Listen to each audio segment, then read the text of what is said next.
Hello Global Family! Maraming pong salamat for tuning in sa aming YouTube channel. I believe na ang YouTube channel na ito ay nagsisilbing malaking pagpapala po sa inyong buhay as we continue to share the Word of God sa bawat isa sa atin. Right now, we are going to witness a message which I believe is going to transform your life. Naniniwala po kasi ako na ang salita ng Panginoon is not just informational but transformational. So fasten your seatbelt. Ihanda nyo na po ang inyong mga sarili. Kung kayo po ay may mga notebook, may mga ballpen dyan, i-ready nyo na rin po because I believe that this word is going to change your perspective and the way you see the Lord. So right now, we are going to watch this message and I hope that God is going to bless you. We talk about listening and hearing God's voice. And I feel in my spirit na gusto ng Lord na mag-camp pa rin po tayo dito. So now, this is officially our accidental series. So we don't have plan na gawin itong series, but now it is a series already. So our series title is I Hear Voices. So I'm excited to give you the second part of this message. Are you ready? At pag di pa rin natin natapos, next week ulit, tatapusin natin. Okay? On December 3. Promise, hanggang doon na lang talaga. Nice talking to me. 1 Samuel chapter 3, verse 1. Babasahin po natin all the way to verse 10. Sabi po dito, meanwhile, the boy Samuel served the Lord by assisting Eli. Now in those days, messages from the Lord were very rare. Bear that in mind. And visions were quite uncommon. One night, Eli, who was almost blind by now, had gone to bed. The lamp of God had not yet gone out, and Samuel was sleeping in the tabernacle near the ark of God. Suddenly, the Lord called out, Samuel! Yes, what is it? He got up and he ran to his mentor, Eli. Here I am. Did you call me? Sabi ni Eli, I did not call you. Bumalik ka sa pagtulog mo. And so he did. Verse 6. And then the Lord called out again. Everybody say again. Samuel! Again, Samuel got up, went to Eli, and he said, tawag niyo po ba ako? Hindi kita tinatawag. Go back to your bed. Verse 7. Samuel did not yet know the Lord because he had never had a message from the Lord before. So the Lord called a third time. Third time is a charm. For the third time, once more, Samuel got up and went to Eli. Here I am. Did you call me? And then Eli realized it was the Lord who was calling the boy. So he said to Samuel, go and lie down again. And if someone calls again, ang sabihin mo, speak, Lord, your servant is listening. So Samuel went back to bed, and the Lord called before, Samuel, Samuel. And Samuel replied, speak, Lord, for your servant is listening. Kilala nyo naman ako, I'm trying to be creative sa magiging title ng mga messages natin. And for the past 3 days, I'm trying to come up with a creative, innovative title for the message that God has for us. Until 6 o'clock in the morning, wala pa rin po akong maisip. Ang sabi ng Lord sa akin, in essence, sinasabi niya sa akin, mag-settle ka na lang dyan sa title na meron ka. Simplihan na lang natin para derechahan na. Ang title ng message natin ay pinamagatang kong How to Discern God's Will. How to Discern God's Will. Walang na-excite doon ah. Usually pag binanggit ko yung title, excited sila lahat, nagpapalakpakan pa yung iba. The purpose of the message that we have for today and the purpose of our series is to help us avoid making a decision that we will regret for the rest of our lives. Ang mensahe po ng Panginoon sa atin sa nakalipas na 2 linggo ay paulit-ulit niyang ipinapaalala sapagkat nagnanais ang ating Panginoon na maiiwas ang bawat isa sa atin sa isang desisyon na pagsisisihan natin habang buhay. Mabuti po ba ang Diyos? Yes, napakabuti ng ating Panginoon. At kitang-kita natin ang kabutihan ng Panginoon sa iba't ibang circumstance ng ating buhay. Kapag tayo ay niligtas ng Panginoon sa isang bagyo o inahon ng Panginoon sa isang malaking problema, salamat sa Diyos sa kanyang tulong. Pero di ba nagpapasalamat din tayo sa kabutihan ng Panginoon na kahit na meron tayong pagsubok sanang pagdadaanan, salamat sa Lord na iniwas niya tayo sa bagyo dahil sa wisdom na natanggap natin mula sa Kanya. Ulitin ko ulit, salamat sa Diyos sa miracle, pero salamat din sa Lord sa wisdom na hindi ko na kailangang pagdaanan yung pagsubok dahil sa karunungang ibinigay na ng Panginoon sa bawat isa sa atin. Wala pa rin nag-amen. Salamat sa Lord sa kagalingan. Pero maraming salamat na hindi na ako nagkasakit in the first place kasi binigyan niya ako ng wisdom para makaiwas sa anumang sakit. Salamat sa Lord na nakabayad ako sa malaking utang, pero salamat din sa Panginoon na hindi na ako nangutang in the first place dahil may wisdom na ibinigay ang Panginoon sa akin para hindi na ako mabaon dito. So ibig sabihin, ang sabi nga nila, prevention is better than... Pero naniniwala din ako, sabi ng Stephen Prado's Dictionary, prevention is better than repair. Mas magandang pine-prevent mo ang isang tao sa pagkakamali kaysa nagkamali na at ire-repair mo pa o ire-redeem mo pa. Salamat sa mga repair ng Diyos sa buhay natin, pero mas maraming salamat sa mga prevention na ibinigay ng Diyos. At kung ang Diyos ay makakapagsalita lamang po sa bawat isa sa atin at maririnig lamang po natin ang tinig ng ating Panginoon, di ho ba marami tayong mga stupid mistake na maiiwasan? And understanding how the Lord speaks to us is a critical key for our spiritual development. Let that sink in for a while. Let me repeat. Understanding how the Lord speaks is key for us to have a spiritual development sa ating buhay. Yung maintindihan po natin kung paano nagsasalita ang Panginoon ay napakalaking bagay po para tayo ay mag-level up sa ating pananampalataya.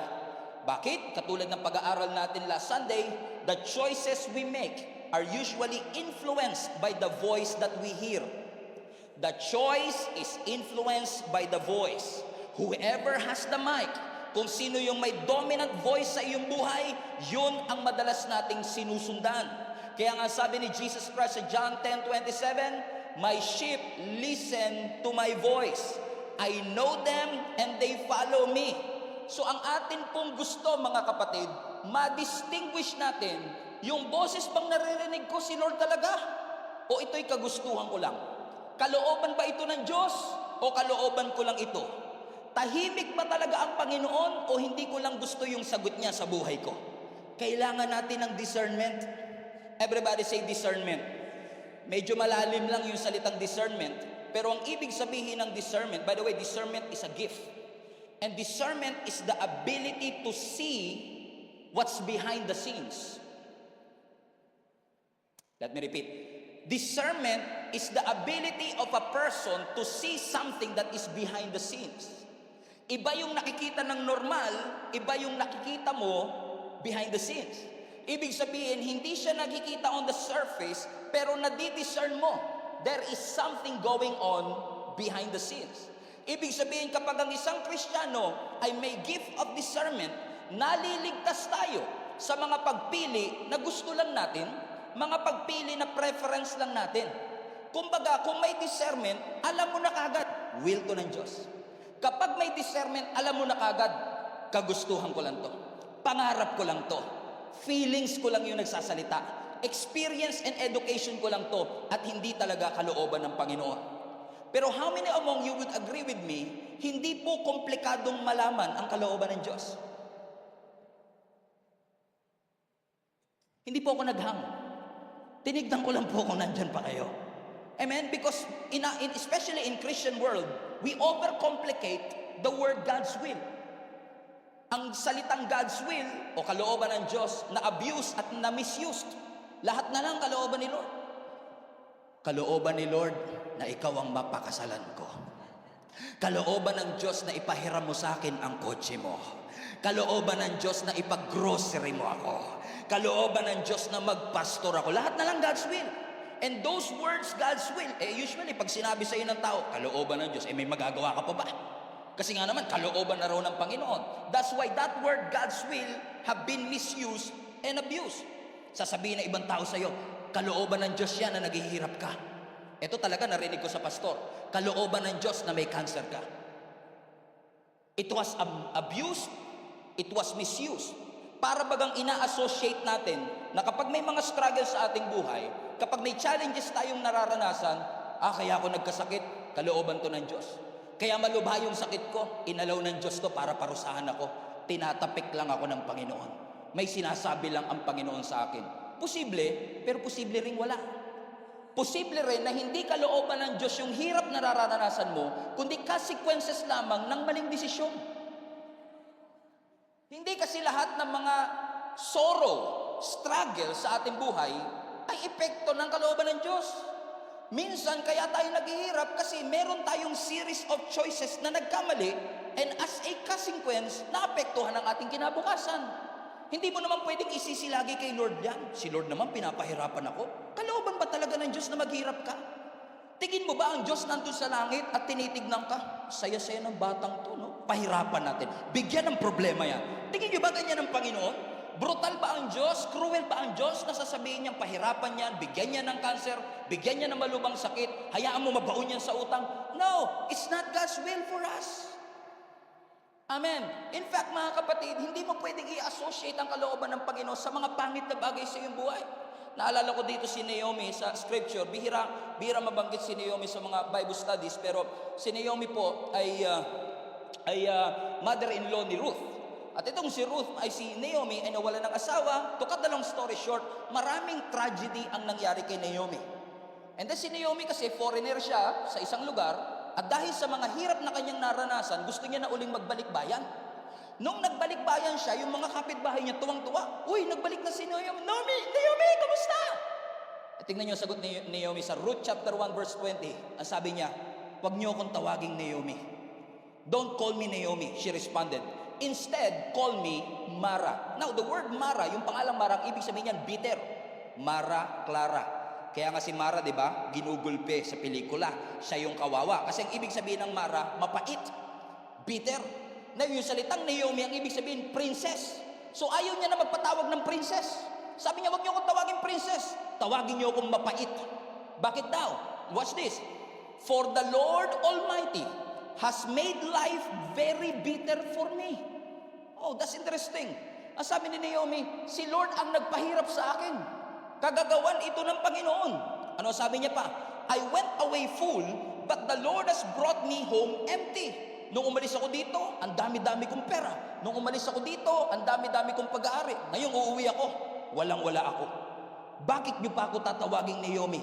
Why call me Naomi when the Lord has caused me to suffer? Tingnan niyo, isinisisi niya sa Diyos yung kanyang suffering. At sabi niya, "The Almighty, capital A, has sent such tragedy upon me." Ang sinasabi ni Naomi, kagagawa nito ng Diyos. Kung bakit ako dumaranas ng hirap. Kung talagang mabuti siyang Diyos, ba't niya iaalaw na maghirap ako? Huwag niyo akong tawagin Naomi. Tawagin ninyo akong Mara. Pero ang tanong ko sa inyo, talaga bang ginusto ng Diyos na maghirap siya?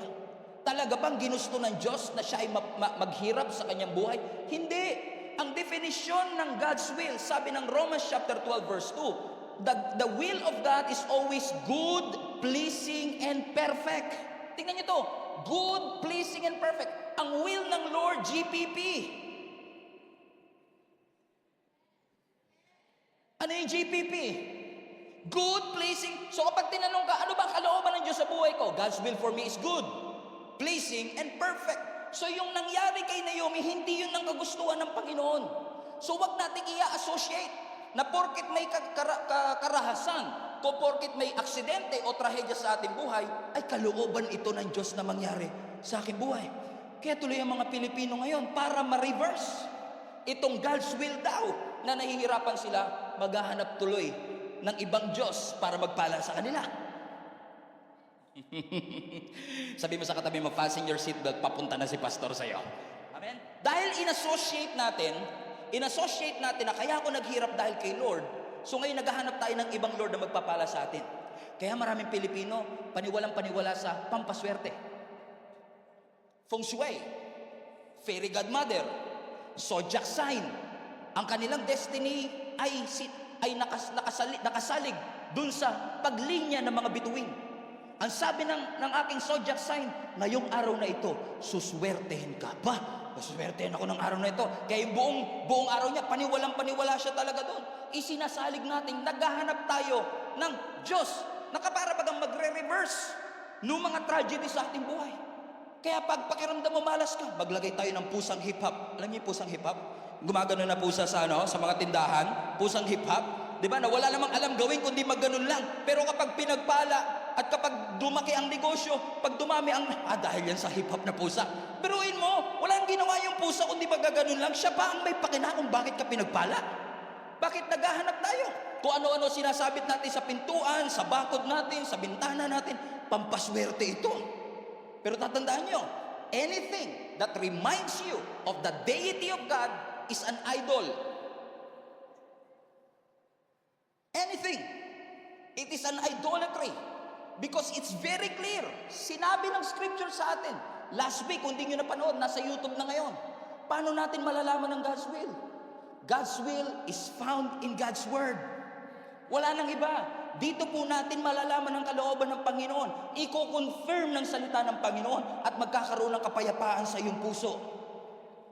Ang tanong, tayo ba ay naka-tune in sa direksyon na gustong pagdalhan sa atin ng Panginoon? Kasi kahit nagsasalita ang Diyos, kung hindi ka naka-tune in, hindi mo siya maririnig. Sino sa inyo nakakaalala pa ng radyo noon? Sino sa inyo nakakaalala pa noong unang panahon, meron pa tayong radyo? Wala na, mga Gen Z yata kayo. Amen? Naalala niyo yung radyo before? Diba? Papansin niyo, no? Meron akong certain frequency, but I'm not hearing anything. So what I need to do is to look for, sana walang magmura dito, no? Live kasi yan.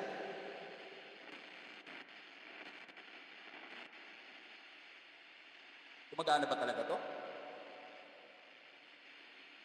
Mukhang epic fail yung illustration natin. There you go. Yun. Kahit isa lang, pagbigyan nyo kami, Kita nyo? Maubos oras namin,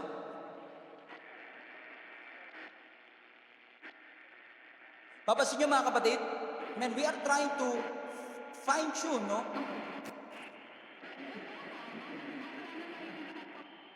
So, papasin nyo mga kapatid, we cannot hear it clearly, pero alam natin meron din. So, ang tanong, kapag pinihit ko ba to at narinig ko siya, ibig ba sabihin nun, ngayon lang nagkaroon ng radio station na yon? Hindi, matagal nang may radio station.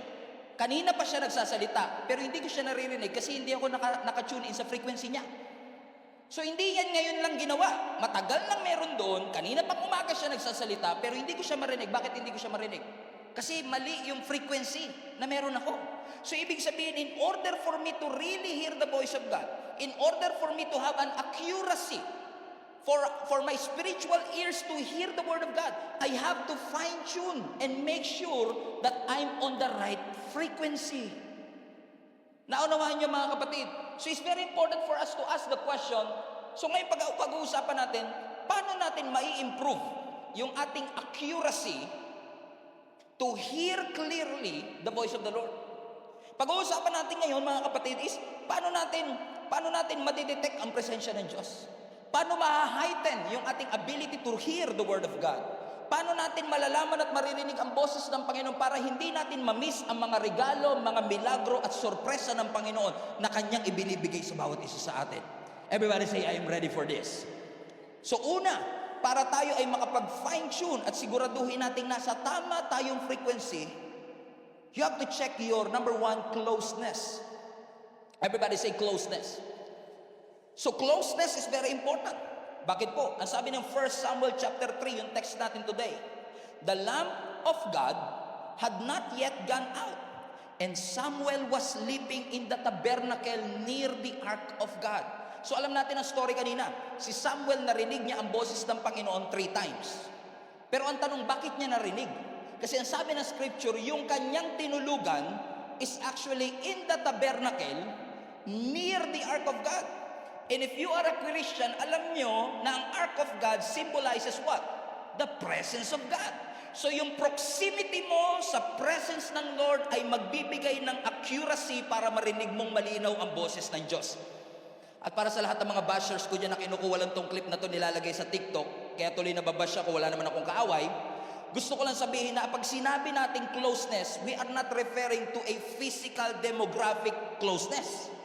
Na sinasabi, kaya siya kailangan pupunta pa, dapat pala nasa 6th floor ako para mas malapit sa langit, mas maririnig ko ang boses ng Panginoon. That's what I'm saying. Ang sinasabi natin is yung spiritual closeness.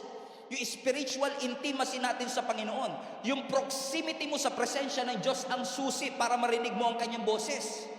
Bakit po? Kasi kahit ang Diyos tahimik, sagot ng Diyos yun. Even His silence is His answer. Even in His silence rather, He speaks.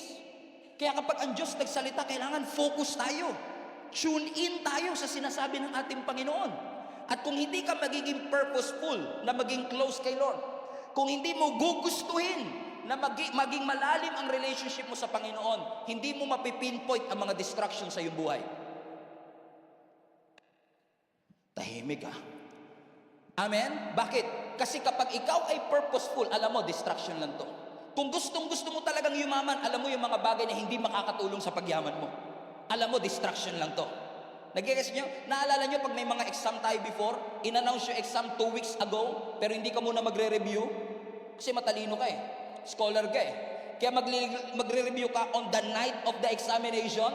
At dahil on the night of examination, magkakaraming ka, focus na focus ka. Bawal kang istorbohin. Sabi ng nanay mo, magugas ka ng pinggan. Ma, I'm studying. So ibig sabihin, kaya mo mag-focus. So alam mo na pwedeng may mga distraction. Alam nyo ang reason kung bakit maraming Kristiyano ngayon hindi makadiscern? Kasi hindi sila purposeful sa ginagawa nila para sa Panginoon. Hindi mo ma-eliminate ang mga distractions sa buhay mo kung hindi ka mamumuhay ng may purpose. You have a purpose. God has a plan for your life. Amen. And living in God's purpose benefits the next generation. Let me just tell you this.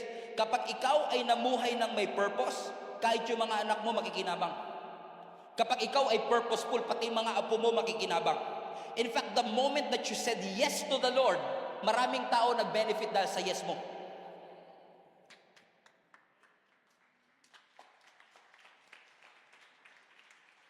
When I said yes 10 years ago to pastor this church, I say this modestly, pero naniniwala ako that my yes have benefited a lot of people. What about your yes? What about your yes? What about your yes? Kung mag-yes ka lang, makikinabang ang mga taong nakapaligid sa iyo. Kung magiging purposeful ka, so stop living aimlessly. Live with a purpose. At ang purpose natin dito natin matatagpuan. Ito ang magkokorek sa iyo. Ito ang magtuturo sa iyo. Ito ang magpapaunawa sa iyo kung ano ang kalooban ng Diyos. Wala pong iba. Kaya pansinin niyo mga kapatid, every single Sunday, lagi kong ini-impart sa inyo ang importansya ng pagbabasa ng salita ng Diyos. Kasi si Pastor Stephen nagkakamali. Pero ito ang ating sandigan, hindi ho kami perpekto. Kahit po yung nakatayo sa stage na ito, nagkakamalit, nagkakasala din. May kahinaan din po kami. Tao din po ako. Pero kapag dito tayo nagtiwala, kahit bumagsak si Pastor Stephen, dahil dito nakasalig ang pananampalataya natin, it doesn't matter. Ano ang sabi ng 2 Timothy chapter 3 verse 16? All scripture is God-breathed. Hiningahan ng Panginoon, and the word of God is useful for teaching, useful for rebuking, useful for correcting, useful for training in righteousness. Pakibasa yung last part. So that the servant of God may be thoroughly equipped for every good work. So this is important. Sino sa inyo pag binasa nyo to, binabasa din kayo? Ito lang po, mahilig ako magbasa ng libro. Pero ito lang po yung klase ng libro pag binasa mo, binabasa ka. Ito lang po yung klase ng libro na kapag pinag-aralan mo, pinag-aaralan ka. This is the smartest book in the world. So if you're just reading this for science, you're just reading this to prove our faith wrong, if you are just reading this for history, you're missing a lot. Pag binasa mo to, itinuturo ng Diyos sa iyo kung anong tama. At kapag binasa natin to, kapag mali ang ating ginagawa, itinutuwid tayo ng Panginoon. So ibig sabihin, every time I read the word, pinapakita ng Lord sa akin kung ano ang tamang daan at ano ang maling daan. Not necessarily yung bagong daan at dating daan. Pero ang tinuturo ng Diyos is yung tamang daan at yung maling daan. Just for the sake of this, family talk. Alam mo mga kapatid, problematic ang lahat ng nagkiklaim na Christian sila. Pero kapag nagkakasala, walang maramdamang conviction. If you are an authentic, genuine Christian, and when you sin, you don't feel conviction, something is wrong. Ang malupit pa dito, wala kang maramdaman pag nagkakasala, and I don't say that to condemn anybody, pero wala kang maramdaman pag nagkakamali ka, pero pag kinorek ka, offended ka. Bigla ka nagkaroon ng pakiramdam nung kinorek ka. Pero nung nagkakamali tayo, wala. Hindi ko to sinasabi dahil hindi ako nagkakamali. Nagkakamali po ako. Pero ang sinasabi ko, ginagawang manhid ng kasalanan yung puso natin. Huwag kayong pumayag. Ito po ang magtuturo sa atin ng tamang landas. Yung intimacy natin sa Panginoon, yun ang magdadala sa atin para mas lalo nating marinig ang tinig ng Diyos. Number 2, paano natin ma-fine tune at magiging accurate yung ating hearing ability sa Panginoon? Number 2, clarity. Ano yung una? Closeness. Number 2 is clarity. Ano sabi ng 1 Samuel chapter 3, verse 4? Suddenly, the Lord called out, Samuel! Yes? What is it? He got up, he ran to Eli, and he said, Here I am. Did you call me?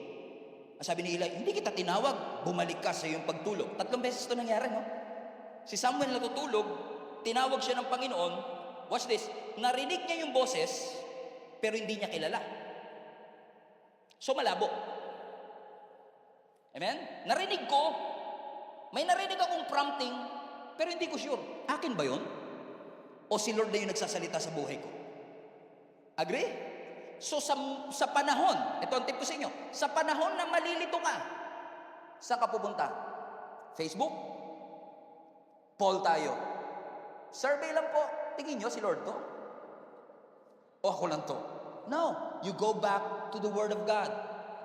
Pastor, Gen Z na ngayon, 2023 na. These are 1,000-year-old scripture. Now, those people na nagsasabi noon, hindi nagbabasa nito.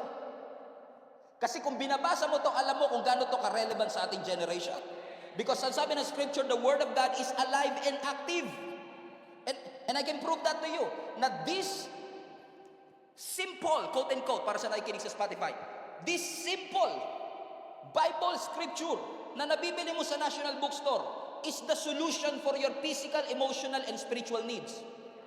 Let me prove that to you. Hebrews chapter 4, verse 12. Ang sabi rito, the Word of God is alive and active. Hindi sinabing dead and passive. Because the Word is not dead and the Word of God is not passive.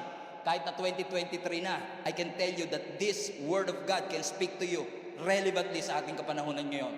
It is alive and active. It is sharper than the sharpest two-edged sword, cutting between the soul and the spirit, between the joints and the marrow, and it exposes our innermost thoughts and desire. So ibig sabihin mga kapatid, every time you read the scripture, by the way, don't just read this alone. You will never understand it using your own intellect. Marami pong nagtangkang magbasa nitong lawyer, doktor, pero hindi nila maunawaan. Alam niyo kung bakit? Hindi edukasyon ang susi para maintindihan to. Kasi may mga kilala ko hindi nakatapos ng pag-aaral pero iba ang pagkaunawa nila rito. Bakit? Kailangan pag binabasa natin to may tulong ng banal na spirito. Why? Because it is the Holy Spirit that illuminates the Word of God. Na parang pag binasa mo siya, parang buhay na buhay siya. Na kahit na physical need, pangangailangan ng emosyon, at pangangailangan ng spirito, sumasagot ang Diyos. Balik mo yung verse, hindi nila ako mag-gets. Physical, pastor? Yes. Ano sabi ng scripture? The Word of God is alive and active, alive and powerful. It is sharper than the sharpest two-edged sword, cutting through between the soul and the spirit. Asa ng physical, pastor? Hindi pa tapos eh. Between the joints and marrow. That's physical. Asa ng soul? Between the soul and between the spirit. Hey! Physical, emotional, and spiritual need, all are being addressed by the Word of God. And this Word of God exposes the innermost thoughts and desires. Ibig sabihin, every time you read the Word, mga kapatid, it illuminates, parang nagkakaroon ng liwanag.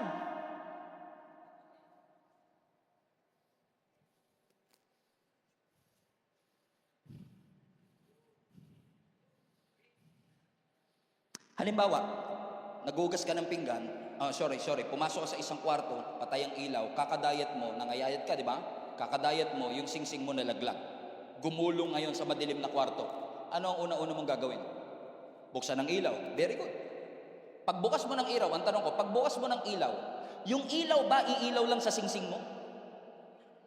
Hindi. Iilawan niya yung buong kwarto, at dahil may ilaw na yung buong kwarto, yung singsing mo makikita mo. Tapos magugulat ka, yung pustiso mo nalaglag din pala. Nagkakasya yung sinasabi ko, kaya kapag ang Word of God binasa mo, iilawan niya yung buong buhay mo para makita mo kung ano yung hinahanap mo. Listen, pero minsan kahit hindi mo hinahanap, papakita ng Diyos. Amen? Ganun ka makapangyarihan ng salita ng Panginoon, kasi ang sabi nga ng Psalms 119 verse 105, the Word is the lamp unto our feet and a light unto our path. So, everybody say lamp. Lampara. Now, ang lampara, amen, katulad nito, pag gamit mo ba to sa kagubatan, maiilawan ba yung buong gubat? Ang galing ah. Parang alam na, narinig nyo na to sa akin. Oh. Amen? Pag ilaw mo yung lampara, hindi niya maiilawan yung buong gubat, pero maiilawan niya yung susunod mong hakbang. Correct? Pero hindi lang naman lamp eh. Ang sabi ng scripture, balik mo yung Psalms 119. The Word of God is a lamp to guide and a light for my path. So yung lampara, kaya niyang ilawan yung susunod kong hakbang. Pero yung ilaw, kaya niyang ilawan yung aking daraanan.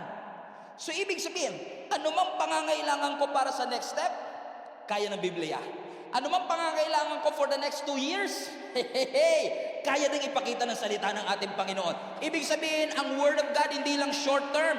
Kaya niya sa iyo magbigay ng long-term direction, because the lamp illuminates your next step, but the light will illuminate the whole forest. It brings relevance for your everyday experience. What a powerful word. Pero still, my question, Pastor, is this. Ang ganda na sinabi mo, pero ang labo eh. Parang si Samuel ba? Alam kong may nagsasalita, alam kong may prompting sa akin, parang may nangungusap sa akin. Pero ang tanong, hindi ko maintindihan kung si Lord ba yun o hindi. And actually, I asked that question this week. Sabi ko kay Lord, Lord, bakit nga ba maraming mga nananampalataya naman sa iyo, pero bakit parang pag nagsalita ka, ang labo? Huwag na kayong magtaas ng kamay, tango na lang. Kayo rin? Di ba? Parang alam mo nagsalita, pero ang labo. Alam mo, habang sinasabi ko yan, dinala ko ng Lord sa Romans 12:2, kung saan dinefine niya ang kalooban ng Diyos, yung GPP, good, pleasing, and perfect. Pero yung binasa natin kanina yung dulo na. Basahin natin mula sa simula. Are you ready? Ang sabi rito, do not conform to the pattern. Pag sinabing conform, makiayon. Yung hulmahan, ginaya mo. Do not conform to the pattern of this world, but be transformed by the renewing of your mind. And then, everybody say then. Now, yung salitang then is actually a word that signifies transition. Not necessarily transition, pero ibig sabihin, kapag ginawa mo yung nauna, mangyayari sa yung susunod. So ano yung susunod? And then you will be able to test and approve what God's will is. Question, sino sa inyo gusto inyo magkaroon kayo ng ability na matest at mapatunayan ano talaga ang kalooban ng Diyos? Amen? Pero para mangyari yung then, kailangan mangyari yung nasa una. So, kapag walang renewal of mind, hindi mo talaga matitest if it is the will of God. Eh ba't hindi renewed yung mind? Kasi nakakonform to the pattern of this world. Kapag pala ang isang tao masyadong consume ng mundo, hindi niya talaga maririnig ang boses. So we cannot discern His will as long as we conform to the pattern. So let us pray to the Lord na, Lord, I want to discern your will. But in order for you to discern God's will, ipabago muna natin ang takbo ng ating kaisipan. At huwag kayong magpa-pressure, kasi every time you come to church and every time we listen to a powerful anointed word of God, our minds are being transformed. Sino sa inyo nabago ang takbo ng kaisipan ninyo dahil lagi kayo nasa church?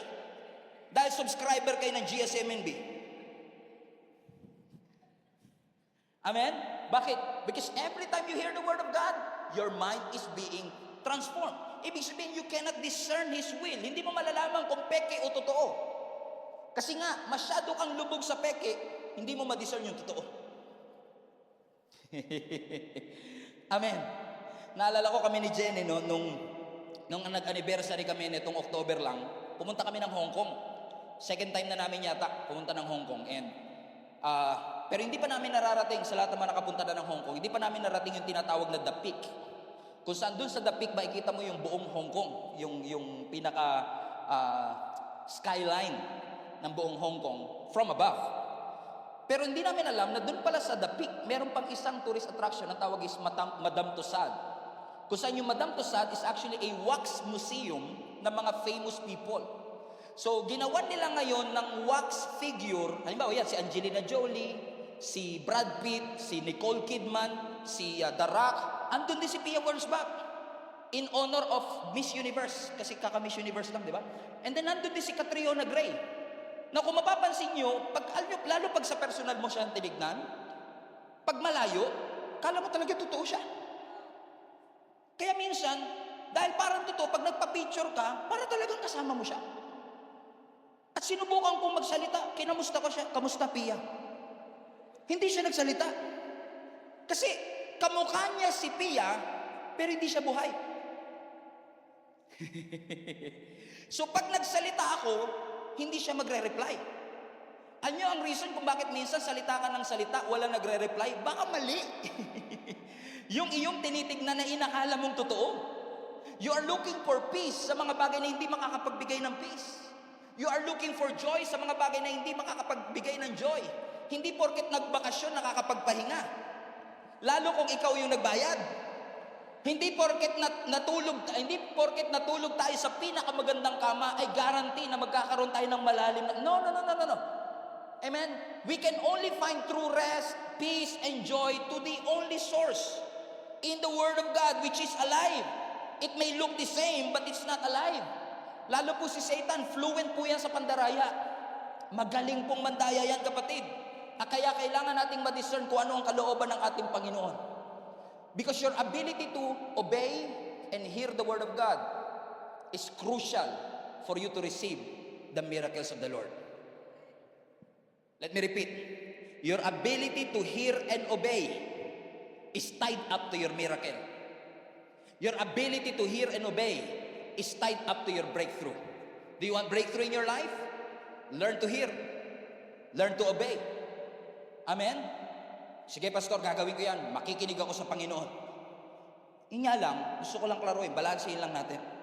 Pero hindi naman ibig sabihin nito na habang nasa bahay ka, you'll be stuck waiting for every single instruction. Halimbawa, Lord, nakaligo na ako.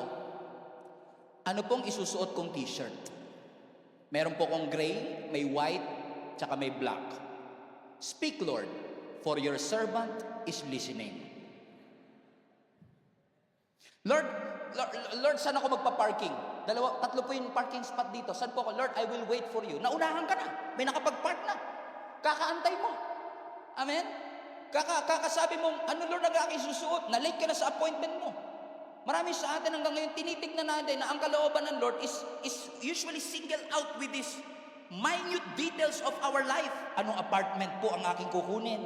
Saan bangko po ako mag-open ng bank account? Anong kulay po kaya, Lord, ng sapatos ang susutin ko ngayon? Ano kung yung kurso ang kukunin ko sa college? Kapag ganyan ang mindset natin patungkol sa will of God, kailangan lahat ng iyong itatanong tama ka.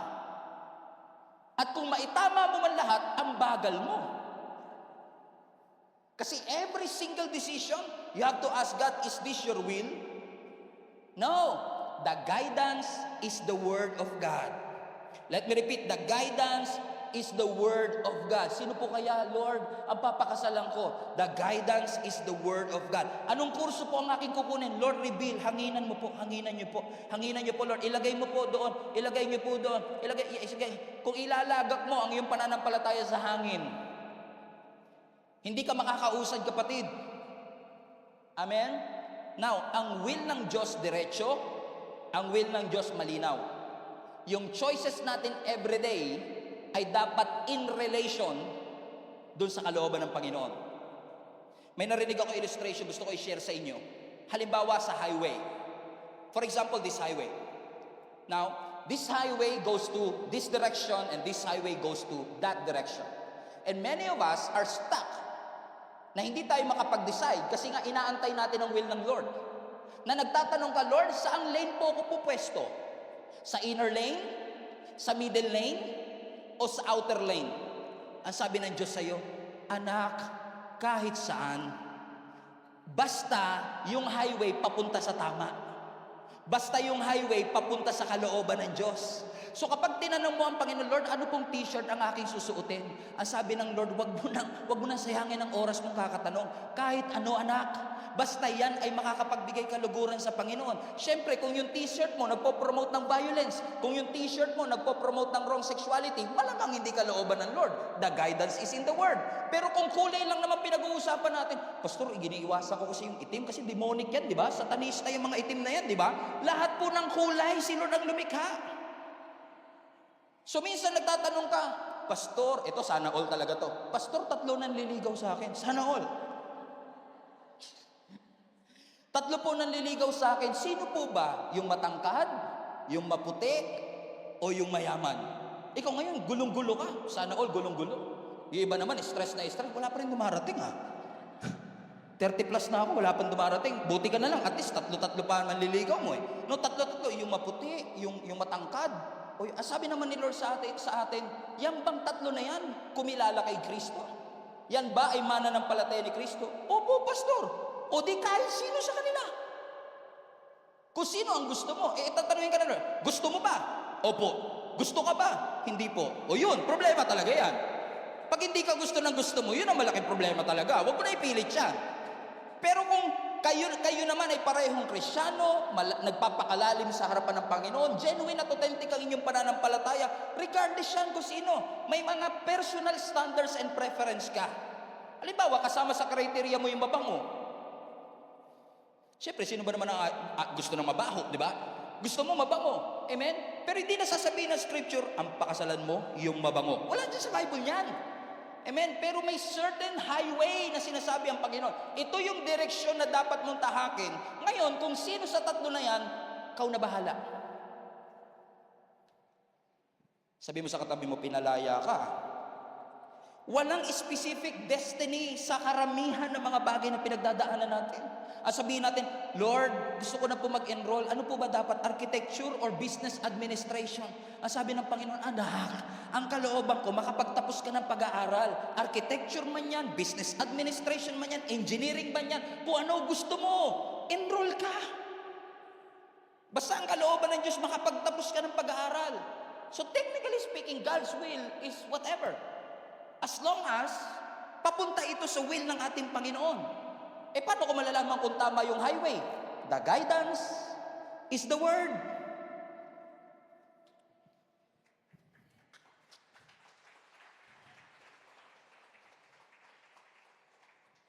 Nanay mo, dinala ka sa Toy Kingdom.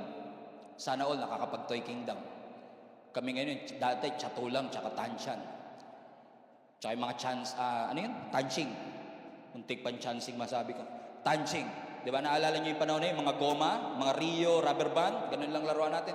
Ngayon, dadaling ka sa Toy Kingdom. Assuming na dinala ka ng nanay mo sa Toy Kingdom, hindi kayo yung bata. Dinala yung bata sa Toy Kingdom. Di ba sasabihin ng nanay, anak, pili ka ng laruan gusto mo.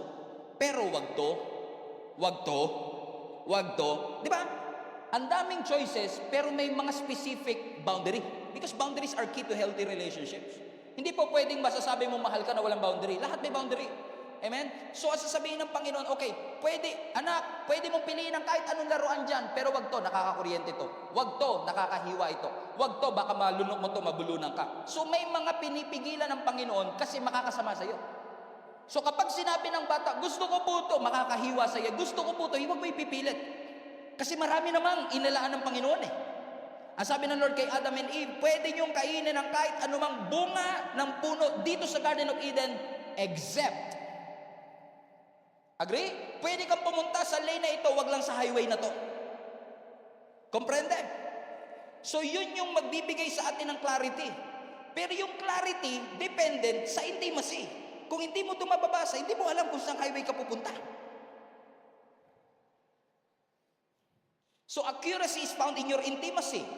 Kapag alam mo ang karakter ng Diyos, alam mo kung paano niya i-handle ang circumstance, you know what would Jesus do? Alam mo, this is the will of God. Pero pag narinig mo, ay bitterness, pride, unforgiveness, hindi will ni Lord to.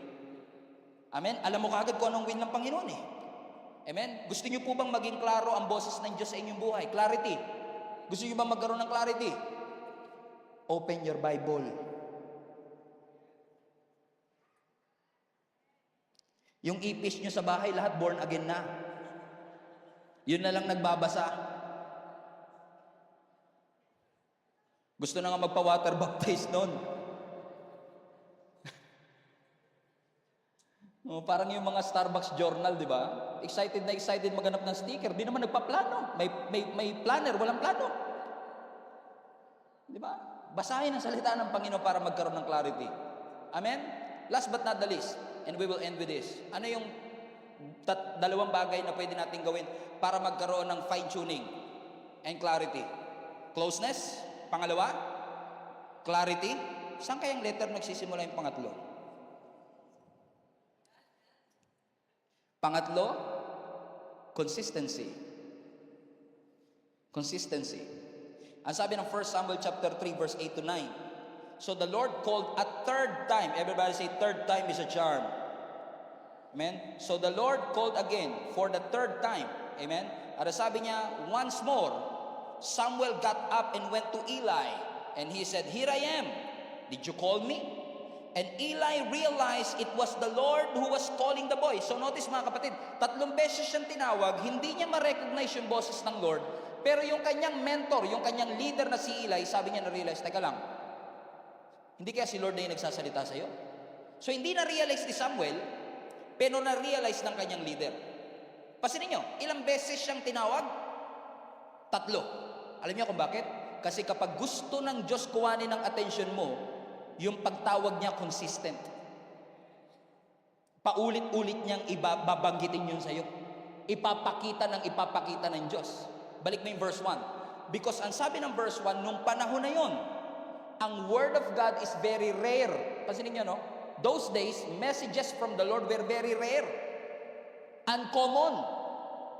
Uncommon yung Word of God. Pero nung gabi na yun, 3 beses nagsalita. Paano nangyari yun?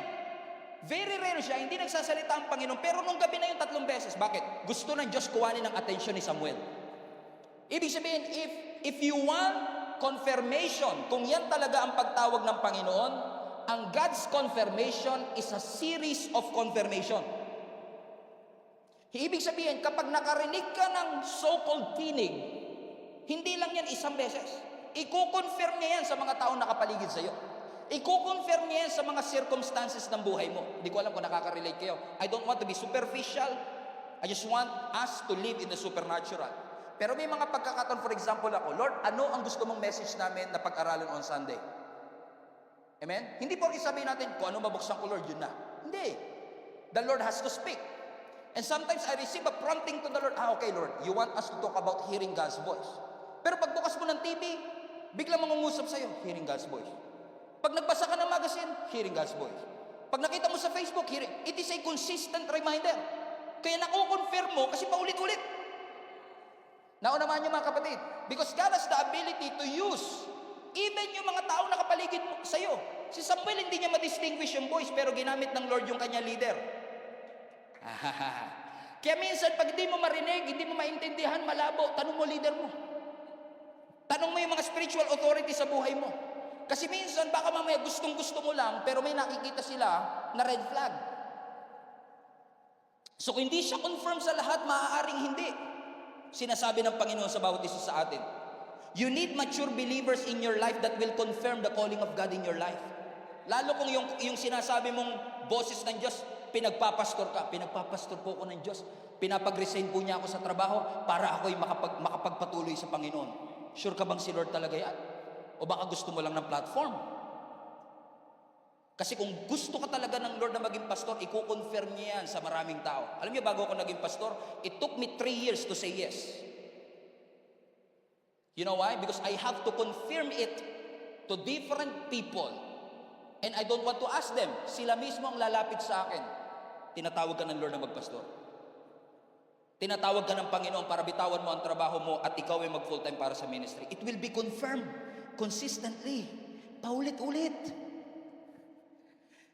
Sino sa inyo pag nag-a-apply kayo sa mga government agency, magpe-present kayo ng ID? Halimbawa, kukuha ka ng driver's license. Tatanungin sa iyo ng mga nandun sa LTO, Sir, pakita nga pong ID. Hindi kaya nga po kukuha ako ng license para magka-ID po ako eh. Pero di ba, hihingihan ka ng ID. Minsan yung ibang government agency, 2 valid IDs pa. Bakit 2 valid IDs? Kasi hindi porket nagpakita ka ng isang ID, confirm ang identity mo. Kailangan maging consistent yung ID number 1 sa ID number 2 para masabing ikaw nga talaga yun. So kung sa ID nga may confirmation and validity, dapat sa Word of God meron lalo. Na hindi ka lang satisfied sa isa, kundi, Lord, ano pa? Magbigay ka pa po ng series of confirmation para malaman kung ikaw talaga po ang nagsasalita sa buhay ko. Meron mo bang tinuturo ang Panginoon sa atin? Amen? Halimbawa, hindi ako piloto, pero mahilig ako sa eroplano. Alam niyo ba mga kapatid na ang mga eroplano, tulad dito, bago siya lumanding, lalo kapag gabi, kailangan niyang ma-pinpoint yung runway. Narinig ko recently lang, merong isang flight papuntang Boracay, dahil mabagyo, pabalik-balik sila ng Metro Manila. Kasi nga hindi ma-pinpoint ng piloto saan yung runway, hindi nyo makita. Kasi importante pong napipinpoint yung runway, kung saan ka lalanding. Pero para ma-pinpoint mo kung saan yung runway, lalo kapag gabi, hindi porkit nakakita ka ng isang ilaw, doon ako lalanding. Halimbawa, nakita mo to, uy, runway na siguro dyan, landing tayo. Magugulat ka, bundok pala. Hindi katulad sa dagat, pag may lighthouse, isang ilaw lang, sapat na. Pero sa runway, kailangan may series of lights na tuloy-tuloy, consistent.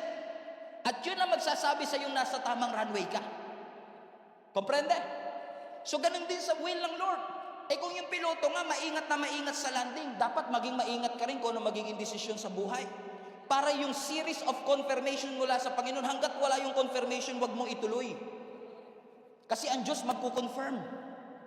Amen? But not to the point naman, na parang akala natin, si Lord lang talaga yung factors to consider para doon. As I've said, ipinakita niya na ang daan. Pero we also have to recognize, for example, the laws of nature. Amen. Halimbawa, law of gravity. Whatever comes up, must come down. Ang gagaling tatalino pala ng mga 3 PM service Halimbawa, nahulog ka sa hagdan. May mga Kristiyano magsasabi, nahulog ako sa hagdan. Inatake na naman ako ng demonyo. Diba? Bakit? Alam nga naman mahulog kang paakyat. Kasi may law of gravity. Pag natapilo ka, mahuhulog ka talaga. Wala po yung kinalaman sa kabanalan mo. Minsan lang talaga kasi nag-i-effect yung laws of nature.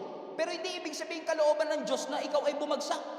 Hindi kalooban ng Diyos na ikaw ay maaksidente. Pero kung ikaw ay hindi mag-iingat, maaksidente ka talaga. Will ba ng Lord na maaksidente ka? Hindi. Pero ikaw kasi. Diba? Ano ang sabi ng Genesis chapter 8:22? As long as the earth remains, there will be planting and harvest. Everybody say planting and harvest. So yung planting and harvest, law yan. Pag nagtanim, may aanihin. So wag kang mag-expect ng ani kung wala kang tinanim. Wag kang mag-expect ng promotion kung di ka pumapasok. Wag kang mag-expect graduate kung di ka nag-aaral. Come on, laws of nature. Alam nga namang hindi ka nag-aaral, 3 months kang hindi pumasok. Lord, makagraduate po ako. Sabi ng Lord, paano ka gagraduate? Hindi ka naman pumapasok ng school. Nagkakasi sinasabi ko mga kapatid. Now, kalooban ba ng Diyos na bumagsak? Hindi, choice natin yun madalas. Lalo tayo minsan sa pagkain ba? Lalo ngayong Pasko na naman yan. Crispy pata, lechon, leche plan, lahat ng matataba, tsaka matatamis, lahat ng maaalat, lahat lalagay mo. O anak, mag-pray ka na, pasalamatan mo ang Panginoon. Yes, Lord, maraming pong salamat sa mga pagkain nasa aming harapan. Dalangin po namin ito'y magsilbing kagalingan at kalusugan sa aming katawan. Sabi ng Lord, paano magiging kalusugan yan? Bakit may laws of nature? Pag di ka kumakain, mangangayayat ka. Pag kumakain ka ng taba, magkaka-fatty liver ka. Kalooban ba ng Diyos na magka-fatty liver tayo? Talagang ikaw nagsasabi niya, Pastor, lahat tayo damay-damay na to. Amen? Hindi kalooban ng Diyos na tayo magkasakit, pero minsan may laws of nature that is taking place. Amen? Tingnan nyo. Tingnan nyo ang eroplano, ang laki-laki niya, paano siya nakakalipad? Diba? Paano yan nakakalipad? Ang laki-laki niyan. Tayo nga, mas maliit pa dyan, di makalipad. Amen? Hindi pa pwede sabihin yung eroplano mo, nakakalipad, talon ako sa building, try ko lumipad. Hindi ka mamamatay ka, Brad. Amen? Bakit merong laws in place? Paano nga lumilipad? Basta may law of gravity, di ba? Everything must come up, must come down. Yes, pero above the law of gravity, merong law of aerodynamics. Okay? So ang ginagawa ng mga magle-lesson tayo, okay? Yung mga eroplano, they have to reach a certain speed. And with the right wing shape, with the right thrust and lift, makakalipad sila, masusurpass nila yung law of gravity, at papasok sila sa bagong law, ang tawag aerodynamics. Kaya kaya nilang isustain ang kanilang sarili sa air for hours. So ang law of gravity is taking place here, pero pagdating dun sa taas, the law of aerodynamics, design ng Diyos yun. Hindi mo yun pwedeng baguhin. Ibig sabihin, you must cooperate. At hindi mo pwedeng sabihin, huwag kayong mag-alala. Dahil ako'y pastor, hindi babagsak ang eroplanong ito. Bakit? Wala bang eroplano na may pastor na nakasakay? Di ba? May mga bumagsak na eroplanong may pastor na nakasakay. So hindi porket tayo ay mananampalataya at pastor, automatic, ligtas mo na yan. Bayaan mo, kahit na lasing yung piloto, hindi yan mapapahamak. Kahit na puyat yung piloto, hindi yan mapapahamak. Kahit umusok pa yung lahat ng engine yan, hindi yan babagsak. Kasi nga, pinurotektahan ng Panginoon yan. Hindi, may laws of gravity. Hindi porket Kristiyano tayo, yung mga laws na ito, bigla na lang mawawala dahil ginusto natin. Halimbawa, tumalong ka sa dagat, may pating. Nakita mo yung pating, takbo ka ngayon. Napansin mo, mahahabol ka ng pating. Baby shark hanggang lolo shark. Grandpa shark, di ba? Yung music pa naman, bilis, di ba? Talaga Grandpa shark. Hinahabol ka ng grandpa shark, papa shark, daddy shark, ng baby shark, lahat hinahabol ka. Pwede ka ba humito sabihin, huwag niyo akong kagatin, Christian ako ha? Tingin niyo ba yung pating mawawala ng gana pag alam niyang Christian ka? Hindi, kahit Christian ka, kakagating ka nun. Kasi yun ang kanilang nature eh. Amen? Kalooban ba ng Diyos na makagat ka ng pating? Hindi. Ikaw kasi, nagpatampisaw ka doon sa dagat. Alam mo may pating eh. Nakalagay na nga, shark alert. Ikaw naman, Christian ako, hindi ako makakagat niyan. I have the authority to trample on snakes and scorpions kasama shark.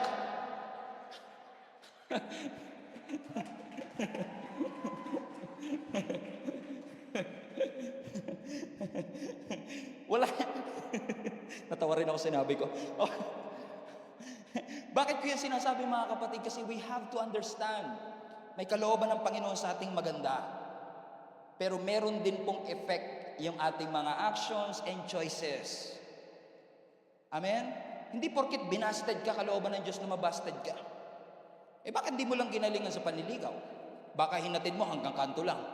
Hindi mo hinatid hanggang bahay. Di ba? Nagpaputukan ng New Year, pampaalis ng malas. Ikaw ang naputukan, sino malas? Ikaw!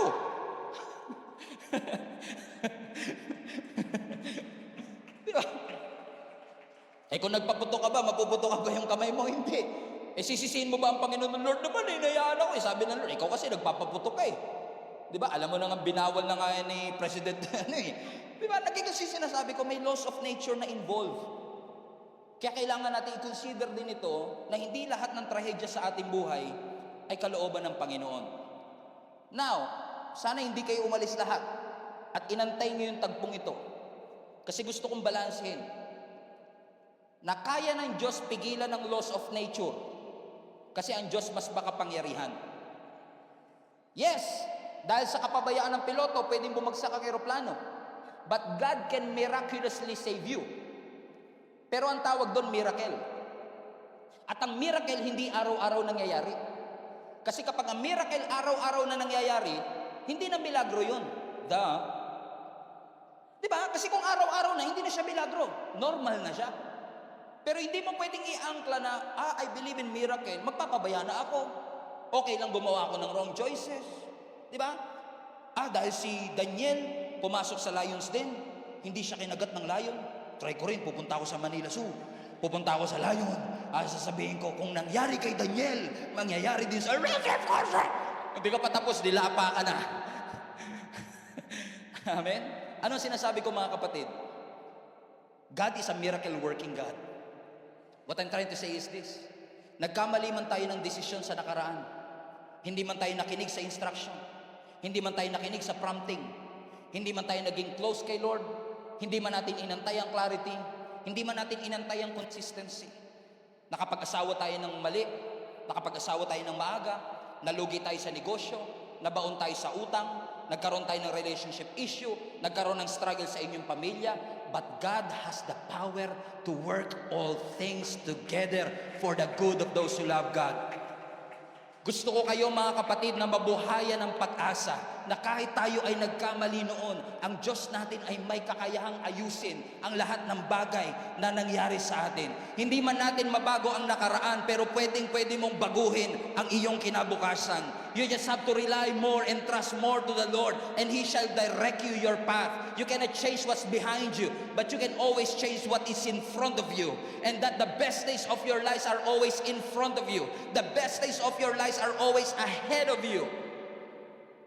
Hindi man ilalaw ng Lord na ikaw ay masper sa isang pagsubok. Dumaan ka man sa matitinding challenges ng buhay, hindi mo ginusto. Pero ang Diyos natin ay may kapangyarihan na kung hindi man tayo na-exempt sa mga pagsubok, may kakayanan ang Diyos na tayo ay ilabas at isustain sa lahat ng mga pagsubok ng ating buhay. Hindi kalooban ng Diyos na mawalan ka ng mahal sa buhay ng pandemic. Hindi kalooban ng Diyos na mamatay sa COVID ang iyong mga mahal sa buhay. May kakayanan ang Diyos na pigilan ang pandemya. May kakayanan ang Diyos na supernaturally bigla na lang mawala yung COVID virus. Pero dahil inalaw ng Lord na mangyari sa atin for the past 3 years, hindi ba milagro din na nakalagpas tayo after 3 years at nandito pa tayo at buhay na buhay? Hindi lang milagro na nawala ang COVID, milagro din na nakalagpas tayo sa lahat ng mga pagsubok. Sa kabila ng katigasan ng ating ulo, sa kabila ng pagkawalan natin ng interes sa Panginoon, sa kabila ng pagkalimot natin sa Diyos, hindi nakalimot ang Panginoon sa bawat isa sa atin. Sa mga pagkakataong hindi mo siya inabot, siya ang umabot sa iyo. Sa mga pagkakataong nakalimutan mo siya, inalala ka niya. Lahat ng tao, dinispise ka, ni-reject ka, pero ang Diyos tinanggap ka. And that in itself is already a miracle. Yes, we have to make the right decisions right now. We have to be careful with our decisions and make sure that the Word of God is clear to us. But I tell you this, it's not too late to change your life. It's not too late na magkaroon tayo ng changes sa ating buhay. God has the ability to work all things together for the good of those who love God. And whatever God has started in your life, He has the ability to finish it. And I pray in Jesus' name that all of us will finish this year strong, so that we will face 2024 with the confidence of our heart to say, Lord, I cannot change my past, but I thank you for the God that I serve. Is the God who can turn all these curses into blessing. Is the God who can turn all that mess into a message. Is a God who can turn my test into a testimony. Is a God who can turn my trials into triumph, my labor to favor. You are a God who is able to do exceeding abundantly above all that we could think or imagine. You are a God, oh God, who is my refuge and my strength, the very present help in times of trouble, that when I walk through the water, I will not be drowned. When I walk through the fire, I will not be burned. He is able. Anumang bagay na nasayang mo because of that wrong decision, may kapangyarihan ng Diyos na i-redeem lahat ng ninakaw sa iyo ng kaaway. Ninakaw na oras sa iyo, ninakaw na resources sa iyo, may kapakayahan ng Panginoon na i-redeem ang lahat ng bagay na yan. At i-restore ka ng Panginoon. And bring you the answer to your prayers. Let's glorify the Lord right now and praise Him for everything that He has done. Glorify Jesus right now and say, thank you, Lord. Salamat, Panginoon. You are a wonderful God. You are an awesome, powerful, mighty, mighty God. Salamat, Panginoon. Salamat sa iyong grace na kayang i-cover ang lahat ng aming mistake. Grace, O God, na nagsalba sa amin, Panginoon, at nag-sustain sa amin, Panginoon, sa lahat ng mga challenges that we face. So today, right God, we come to you. We know that you are a miracle-working God. And some of us, Lord God, needs a miracle today. Kailangan namin ng milagro, Panginoon, so that whatever it is that is happening in our lives, the God that we serve is able to redeem us, O God. Tubusin kami, Panginoon, sa lahat ng mali at mistakes, O God, na dala po ng aming mga desisyon. Nagkamali kami. Hindi kami sumunod, naging matigas ang ulo namin. Pero maraming salamat, yung grace mo, tinanggap kami. Na sa gilid ng aming pagkakamali at pagkukulang, merong Diyos na willing na tumanggap sa amin. Merong isang Diyos who is able, O God, to work all things together for the good of those who love you. So I pray in Jesus' name, allow our church to be wiser. Allow our church to be stronger. Allow our church to listen to you more. Allow our church, Lord God, to depend on you more. Allow our church, Lord God, to be intimate with you. Na kami ay maging close. We wait for that clarity.